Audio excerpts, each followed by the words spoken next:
And order చాలా బలంగా ఉండాలి. దానివల్ల ఈ రోజున వాళ్ళకి 15 లక్షలు పెట్టుబడి వచ్చింది.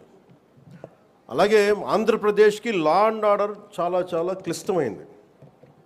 అలాగే భవిష్యత్తుని పదే పదే ఈ కూటమి ప్రభుత్వం ఒక దశాబ్దన్నర ఎందుకు ఉండాలి అని అంటున్నానంటే, సుస్థిరత ప్రజలకు ఇవ్వాలన్న ఒక ఉద్దేశం తప్ప పదవుల్లో కూర్చొని దీన్ని ఎంజాయ్ చేయాలి, లేదంటే దీన్ని ఆస్వాదించాలన్న ఎవరి కాంక్ష ఎవరికి లేదు.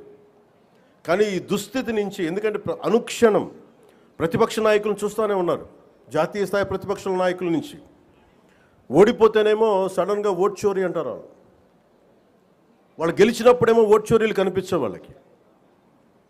గత ప్రభుత్వంలో కూడా చూసాం. 2019లో వాళ్ళు గెలిచినప్పుడు మేము ఎక్కడా మాట అనలా.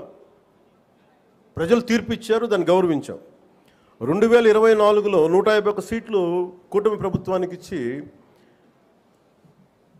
164 కూటమి ప్రభుత్వానికి ఇస్తే సడన్గా వారికి ఏమనిపించిందంటే ఇది ఓట్ల గురించి మన ఓటింగ్ మెషిన్లో తప్పు అంటాం. అంటే గెలిచినప్పుడు ఒక న్యాయం, ఓడిపోయినప్పుడు ఇంకో న్యాయం. ఇది రాష్ట్రం, జాతీయ స్థాయి నుంచి రాష్ట్రం వరకు ఒకటే విధంగా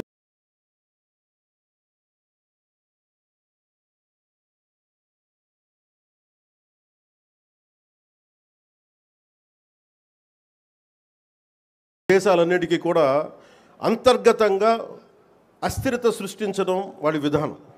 మనం దాంట్లో అంతర్జాతీయ కుట్రలో భాగంగా చూడాలి ఇదంతా. ఎప్పుడైతే భారతదేశం అంతర్గతంగా బలహీనపడద్దో, ఒక కోటని దెబ్బ కొట్టాలంటే బయటోడు కొట్టడం కంటే కూడా లోపల ఉన్నోడు తలుపు తీస్తే వచ్చే నష్టం ఎక్కువ. అందుకని ఎప్పుడు కూడా విదేశీ శక్తులు అంతర్గతంగా ఎవరున్నారు భారతదేశంలో, వాళ్ళకి ఎలాంటి ఇన్ఫర్మేషన్ ఇస్తే బాగుంటుంది, వాళ్ళ ఎజెండాని వీళ్ళందరూ మోస్తున్నారు. దీన్ని ప్రజలందరూ కూడా చాలా సునిశ్చితంగా గమనించాలి. ఇది ఏమైపోతుంటే ఒక్కసారి వాళ్ళని లోపలికి రానిచ్చామా, మీరు 2019, 2024 చూశారు. రోడ్డు మీదకి రావాలంటే భయాలు వచ్చినాయి ఒక్కొక్కళ్ళకి. ఈ రోజున కూటమి ప్రభుత్వాన్ని తిట్టడానికి ఎవరు ఇబ్బంది పట్టట్లా. దేనికంటే ఇది ప్రజాస్వామ్యం, దీన్ని గౌరవించడానికి ప్రతి ఒక్కరికి మాట చెప్పేది.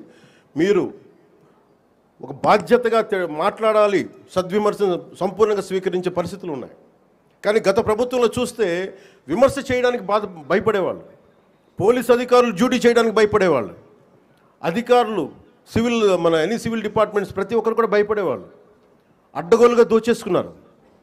ఇవన్నీ కూడా విదేశీ శక్తులకి ఇది ఆలవాలం అయిపోద్ది. వారికి కనుసైగలు వీళ్ళందరూ మెలుగుతున్నారు. వీళ్ళందరూ అలా చూడాలి దీన్ని. అందుకని నేను ప్రజల్ని కోరుకునేది, ఈ 79వ స్వాతంత్ర దినోత్సవ శుభ సందర్భంగా మీరు అంతర్గత శత్రువుల్ని ఒక కంట ఇప్పుడు మీరు కనిపెట్టి ఉండాలి. నేను కాకినాడ పోర్టు విషయంలో కూడా నేను అంత గొంతెత్తడానికి కారణం, చాలా మనం ఎందుకులే మనం వదిలేస్తా ఉన్నాం. ఆంధ్రప్రదేశ్కి 974 నుంచి 974 కిలోమీటర్ల తీర ప్రాంతం ఉంది.